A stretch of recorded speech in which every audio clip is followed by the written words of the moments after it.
What's going on, guys? Welcome back to the channel. You're gonna have to pardon me for my hiatus. I have had a lot going on. Had a work trip in San Francisco, and then I got sick.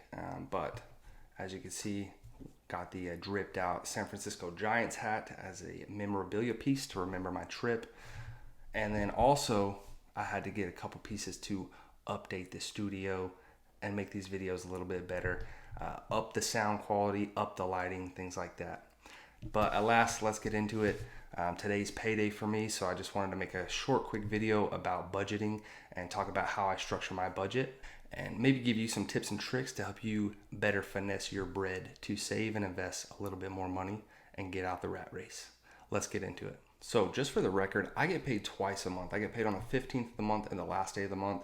So that's how I structure my budget off of. If you get paid weekly or if you get paid monthly, you could take a little bit of the tips and tricks that I use, but just apply it to, the rate at which you're paid, whether that's weekly, bi-weekly, or monthly. If you're bi-weekly like I am, then this might seem a little bit easier for you. It might make more sense, and you can kind of apply directly what I do. Of course, if you're paid weekly or monthly, you're going to have to finesse it a little bit to, adjust it to your liking and your standards. Now, I'm in sales, so the way that my pay structure works is I have a base salary and commissions. My commissions are paid out monthly on the 15th, so that's normally the big check that I work with to get groceries, bills, everything like that covered. Since this is the 15th, this is the time of the month that I'm adjusting my budget, kind of budgeting for the month ahead. So I just want to jump into kind of how I start. So the first thing that I do every single month is I log into my bank account, my checking accounts, and I see how much money I have left over from the previous month.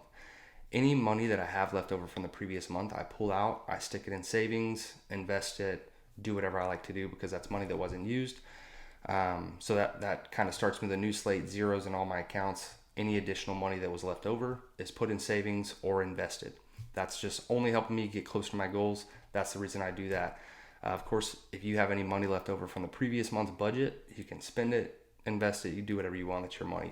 I'm not here to tell you what to do with it, but for my sake, I invest it or save it, whatever goal that my wife and I are working towards for that respective month. Once I have all my accounts zeroed out, I get a pen and paper or get a note on my phone or on my computer, and I write down every expense that I have coming up. Now, my expenses don't change that much. It's pretty much the same stuff every month, kind of like utilities, rent, phone bill, internet bill, everything like that. Pretty much the same stuff that a lot of you guys likely have, but I just like to see it. I write it down, get it in writing so that I can look at it. Now, the reason that I like to write down all the expenses that I have per month is because I know that I'm getting paid twice a month. So when I get paid on the 15th and when I get paid on the 30th or the last day of the month, whatever month it is, I immediately take all the amount of expenses that I pay per month and divide it by 2. So that way I take half of the bills from one paycheck and half of the bills from the other. That way it's not taking, a huge toll. It's like I get this massive paycheck. I literally can't spend any of it because it's all going to bills. So that's what I do. I split it up so that I'm not taking a whole paycheck and it's all going to bills and I can't spend anything until I get my next paycheck because I don't like that. But what I do is I immediately move money to where my necessities are. So I want to tell you a little bit about how I have my bank account structured for this budget and to make it as seamless as possible. First off, my wife and I have a bills account that has no debit cards. Now, the reason this has no debit cards is because this account is strictly for like auto pay bills. That's anything like our rent auto pay, internet, electric, water, any type of utilities, phone bill, things like that. That's all on auto pay so that I don't have to worry about it. That any money that goes towards bills goes into that account so that we don't have to worry about it. It's there. We know the bills are going to get paid. There's enough money in it. And we know that there's going to be enough money in it because there is no debit card. So we're not using that money for anything else. So that is my first recommendation, is to split up your bills account and the account that you're spending most of your money from. Now, as far as spending accounts, that's totally up to you, however many spending accounts you want to do. My wife and I have 2 separate spending accounts. The reason for that is because we have a baby. And so I do put a certain allotment of money into the baby account each month because obviously she's growing. She needs milk, diapers, formula, new clothes as she grows, things like that. So any money that I put in there, that's strictly for her to, for my wife to be able to buy the diapers, groceries strictly for the baby.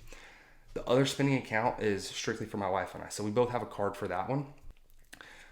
The reason that we both have a card for that one is because that's pretty much free range. My wife knows that if there's money in there, then she can buy whatever she wants. She, obviously within discretion. But that money is in there to kind of spend freely on eating out, groceries, haircuts, my wife getting her nails done, anything like that. So that's our spending money. And we've structured that in a way that allows us both to kind of know the bounds of what we can purchase without having to ask the other person. That's the way that works for us. So all in all, we have 3 separate bank accounts, all for our different needs and for the ways that we do our spending. So that would be my suggestion. Have a bills account that all of your bills are paid out of that doesn't have a debit card, so that you know that all the money that you're putting in there is going to be able to fulfill all your bills, and your bills will be paid without you having to worry about, overdrafting or anything like that, because you're not spending money out of that account. So that's made my life a ton easier. I would definitely recommend that if you have a hard time making sure that your bills are paid on time, or if you are struggling with overdrafts or anything like that because bills are getting paid, auto pay, swiping money out of your account left and right. I would definitely do that so you don't have to worry about those overdraft fees. Now, the other benefit to writing down all of your monthly expenses is that it's going to give you a good idea of like what's flying out of your account. If you're constantly, running out of money and are facing overdraft fees or anything like that, what I would recommend is take a good look at your expenses and see what you can start cutting out. Obviously, if you're making, if money's not an issue and you consistently have, $500, $600, $700 left over each month, you can probably afford a few luxuries, Amazon Prime, things like that each month that you're paying for. But if you're consistently having overdraft fees, or you're running out of money before you get your next paycheck or before you refill your budget or whatever, what I would recommend is start cutting out what you can. Cut out some of the subscriptions that you're maybe not using so much, or cut out some of the subscriptions that you would, like to start not using. And if you need to save money, if you're in a position where you need to save money and you would like to invest more money, I would definitely cut out some things that are wants, focus strictly on the needs as you kind of build up your foundation. Once you get a good foundation built, maybe start to get back into the luxurious type of things. I want to make a quick reminder that you're the one making the budget, so no one's telling you what to do. It is your money at the end of the day. I'm just making, suggestions, giving tips and tricks. This isn't, advice that you got to live or die by, but I want everyone to be able to succeed. That's the biggest reason I made this channel, is that I want to see people, live a wealthy life and get as much money as possible, save as much, and live a better life, more comfortable life. Now, the next thing that I would suggest is to automate your investments and include that as part of your expenses. That's what I do. And the reason that I do that is because that makes it a non-negotiable. I look at my investments as a bill, because I don't look at it as like, oh, I'm losing out on this money. The reason that I do that is because I've done the math, and pretty much the way that it works is, at like a 10% interest rate, each dollar that you put into an investment, if it averages a 10% interest rate over time, which is a pretty safe bet, then by the time I retire, each dollar I invest is going to be worth about $21. So that's how I think about it. I don't think that I'm, losing out on money, but I just look at my investments as an expense, so that it's a non-negotiable. It gets paid every month. I auto draft it to my account each month.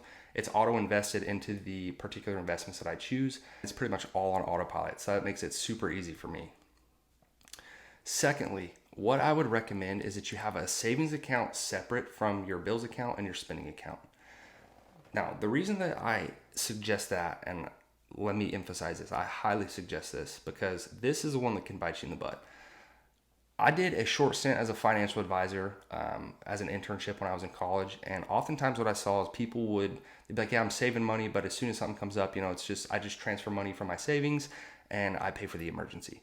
And this was biting so many people in the butt, because whenever they pull up their mobile app or whatever they have their money in, they're going to see their savings account and then they see their checking account. It's just so easy to just pull that money straight into your checking account, spend it, swipe it. Do whatever if you have any expense come up, or if you want a luxurious item.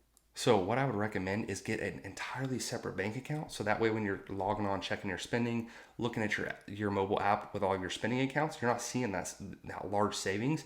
It's going to make it a lot harder, and it's going to add a few extra steps that'll give you time to really think about if you want to transfer that money into your checking account and spend the money after seeing the big amount that you've worked so hard to save up. So that's what I would recommend.